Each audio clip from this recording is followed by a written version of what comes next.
You've possibly learned that being formal is a very good thing. Maybe your teacher told you that British people are always very formal, and you try to be as formal as you possibly can when speaking English because formality sounds professional, right? Well, what if I told you that not only could being too formal be a bad thing, it could also be holding you back from integrating, making friends, and actually damaging your career opportunities? So today, we're going to fix that. And also, towards the end of this lesson, I'm going to tell you a real shocking story, a real story, and how I managed to help save somebody's job. If you want to learn even more about this lesson, there is a free PDF that you can download. It's down in the description below. And please do remember to like and hype the lesson as it helps other learners to watch it as well.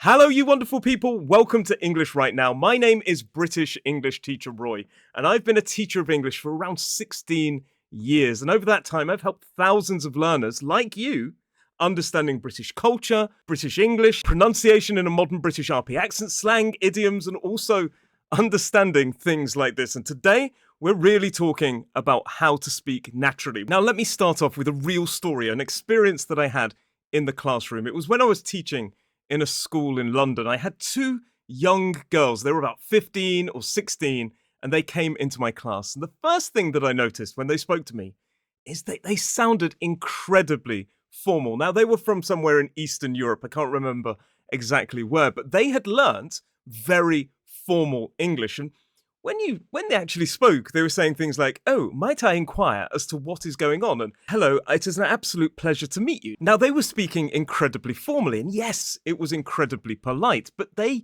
were 16 years old. They were teenagers. Should teenagers be speaking like that? Well, that kind of English, it felt very outdated. It felt like something straight out of Downton Abbey, although Downton Abbey wasn't really a thing back then, but it felt like I was listening to two characters from a Victorian soap opera, and it just felt weird. That's not how teenagers talk. It's not really how anybody talks. Now, maybe my great-grandma or my grandma might have spoken like that, but two teenagers, it just sounded weird. It sounded uncomfortable. It was uncomfortable for me to listen to, and it's one thing that I really helped them with, but they had learnt in their own country that being formal was the best way to communicate in English. And for a lot of students, I think that they mix up being formal with being professional or speaking properly. The thing you need to really remember is that being formal is not the same as speaking properly. We need to talk about speaking naturally. And the reason formalities can cause all of these sorts of problems is the way British people use formal language. Yes, of course, we do use formal language, and in certain situations. And I think when I explain this, you're going to kind of understand why speaking formally could be a bit of an issue. So the first situation in which a British person may speak more formally is when they're in formal situations. Now, I don't think I'm going to break the internet by saying that. It's pretty obvious. If you're at a formal event or a formal dinner or formal party, then yes, absolutely, we speak more formally. Now, we don't go overboard. If a waiter is going past with a tray of food and you say, "I wish to sample some of the delicacies on that tray," it could sound a little bit fake. It would be much more natural, even in a formal environment, to say, "Excuse me, would you mind if I tried one of those? Thank you very much." See, I became quite formal, but not as ridiculously formal as the first one, and that's what those 16-year-olds were doing. They were actually speaking to a ridiculous level of formal language. That is not how 16-year-olds speak, and it's not how most British people speak in everyday situations. But going back to that dinner party, if you are at a formal event, rather than say, "Might I inquire as to what your occupation is?" it just sounds a little bit Downton Abbey.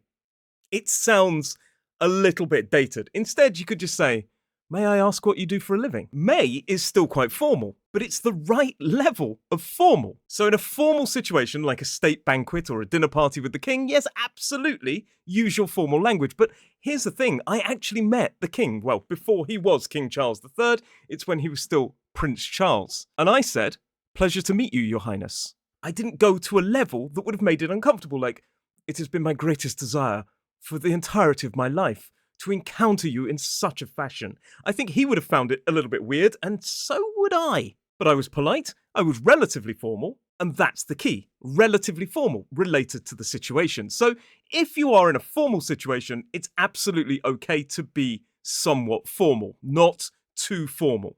A British person may also use formal language when they want to apologise. Now, these sort of apologies really happen in the workplace, like if something's gone wrong with a client. So, for example, I'm afraid to tell you that your delivery will be late, or if you've done something exceptionally wrong, like really, really bad. But for most everyday interactions, if you do something slightly wrong, a simple "I'm really sorry" is appropriate. Likewise, with gratitude. If somebody does something really nice, you could just say cheers, or if you want to be a slight bit more formal, thank you. If you go overboard on formalities, again, like with the sorry, it can just sound a bit weird unless somebody has done something absolutely amazing, like save somebody's life. I really appreciate everything you've done for him. Or really helped somebody out, maybe gave them a lot of money, done something really amazing. But for everyday gratitude and sorries, just a simple "I'm really sorry" or "thanks." If you do go too far with formality, it can actually feel really, really creepy. If you become too formal, it just gets uncomfortable and a bit yuck. Like, "Oh, I'm really, really sorry for everything that I've put you through." No, I'm sorry I spilt your drink. Another way that British people often become more formal is actually when they're complaining or they're angry. Some written complaint letters are a masterclass of formal language. And even when people are complaining in a restaurant, "Excuse me, I wish to speak to the manager," they become more formal as a way of kind of hiding or shielding their true anger and aggression. If somebody loses their temper as a waiter, it looks really bad. It would be judged socially by other people. But if people become more formal when they are complaining, then everybody understands that that person is holding back, but at the same time expressing exactly what they mean. "Excuse me, I wish to speak to the manager. I'm afraid this food isn't quite up to the standard I was expecting. Would it be possible to have a refund, please?" That's okay.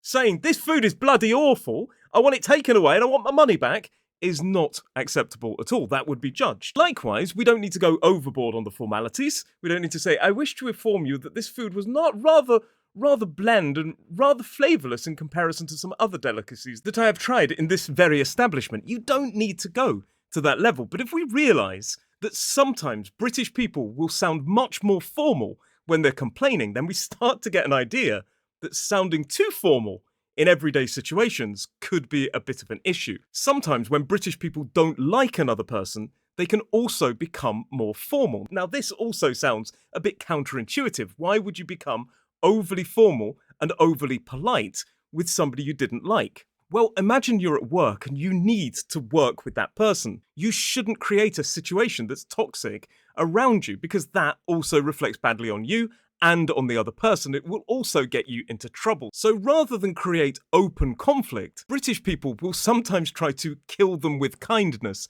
They will become overly polite, overly nice to that person, because even though that British person will know that I'm doing it because I don't like you, there is nothing they can say. You can't really complain when somebody is being formal and polite. So there we have formal situations, complaining, and when you don't like people. But also, British people will become more formal to add a level of distance. And that kind of explains that not liking that person. It's like a level of armor, a protection layer between you and that other person in terms of conversation. And this goes back to the idea that the more informal we are, the more we probably like you, the more we feel comfortable around you. Now, it's not necessarily just because you don't like somebody that you create that formal barrier. It could be simply because you don't really know them.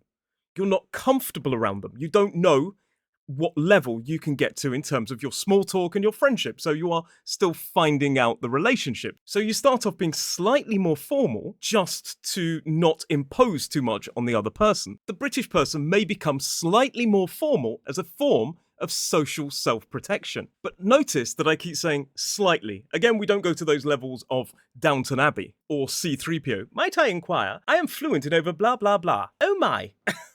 Now, it's absolutely fine for a British person to become slightly more formal in a situation that they feel less comfortable in. And as they ease into that situation, they get to know the other person, they will become more informal over time. But it is a process. So if we consider that formal language is often used when we're angry, don't really trust people or like them, or we feel completely uncomfortable in a situation and we're not sure how to act, then you can start to see that being formal in everyday situations could create you some issues. It could create unnecessary barriers which could prevent you from integrating and making friends. And honestly, I think related to connecting and making friends and integrating, this one is the real problem. If you're formal, it can create barriers and create distance. And if you create barriers and distance, well, that makes it harder to connect with people.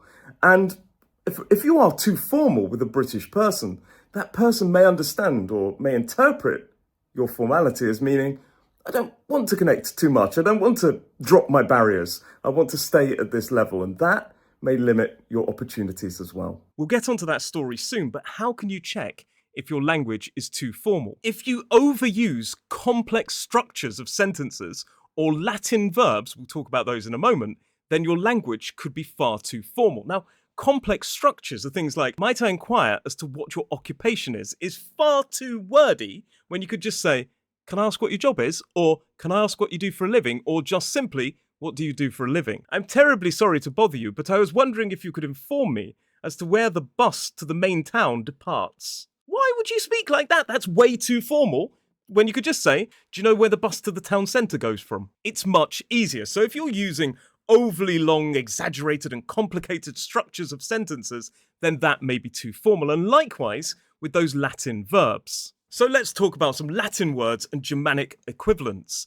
If you're using a word like require, it could be too formal. I require some shampoo. No, I need some shampoo.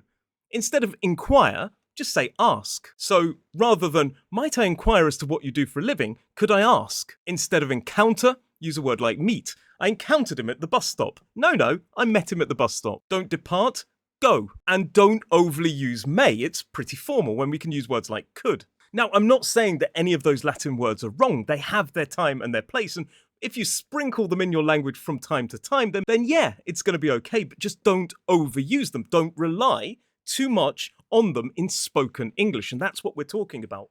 Speaking naturally. Yes, you could use them in academic writing, formal writing. In natural spoken English, maybe drop some of those Latin words in favour of Germanic alternatives. Otherwise, you start sounding like C-3PO again. And now here's that story, that real story about how I helped save somebody's job. Now, I had a student who came to me in a bit of a panic. It was a kind of thing where they came in and they were at their wits' end. In other words, they tried pretty much everything they could think of, and the last thing was enrolling on a course. So this person came to my class, and they really were panicked and stressed. So what was happening? Now, my student was from another country. English was her second language, and she became a sales representative for her company. Before they took on that job, an English person was doing the same job, and the boss of the company just kind of let him get on with it because this guy was really, really good at selling. The boss previously trusted the English guy to know what he was doing in his first language, but as soon as my student took over, the boss decided to interfere a bit more. Now, the boss was also from another country. English was also their second language, and they decided to get involved and really kind of tweak my student's English. He decided to interfere and encourage her to write emails more formally to the existing clients of the company. So she did. She followed the instructions. She wrote incredibly, carefully, formally written emails and sent them out to each of the clients. But what happened? Some of the clients stopped buying. They stopped buying as much and sales went down. And this caused the boss to panic. He immediately blamed the student, my student, for this problem, for the lack of sales, where previously the English guy had been selling. And that is why she came to me, to improve her formal English. But that was the last thing that she actually needed to do. When she explained the situation, I immediately understood what was going wrong. These clients she was now contacting with very formal emails had been existing clients for a long period of time with the English guy who left his position. Now, they would have had an existing relationship, which meant that there would have been phone calls with speaking, and emails would have somewhat mirrored spoken language. They would have become less formal over time. This is what I say, just because you're in a professional environment, if you create a relationship with a client, a customer, you can become friendlier and slightly less formal. Now, I wouldn't say you start throwing out slang and swearing, not that. I'm not saying that, but I'm saying we could speak a little bit more naturally, a little bit more relaxed. Obviously, if you need to apologize to the client, you go back up to formalities. I really wish to extend My apologies, da da da da da. But if it's a normal, everyday interaction with the client, you can afford to be a little friendlier. Hi there, how was your weekend? Hi there, hope you're well. Little things like this. So when these clients who'd been with the company for years, buying from the company for years, started receiving very formal emails, well, it goes back to that idea of creating barriers and creating distance. While my student thought she was writing incredibly well-written emails, they were receiving basically something that felt pretty cold. And when people feel cold and distant, well, they stop buying as much. So what I encouraged my student to do to save her job and to increase sales was two simple things. First of all, phone them. Speak on the phone. I know it can be a bit daunting, but when you speak on the phone, people will be able to hear some of your personality. People like people. So she started to phone people to make connections. Tell them that she was new in the job, that she knew she had big shoes to fill with, but she was going to do her very best, love to continue the working relationship that they'd built. That creates connection, not some sterile email. The second thing I told her to do was start writing a little bit more naturally.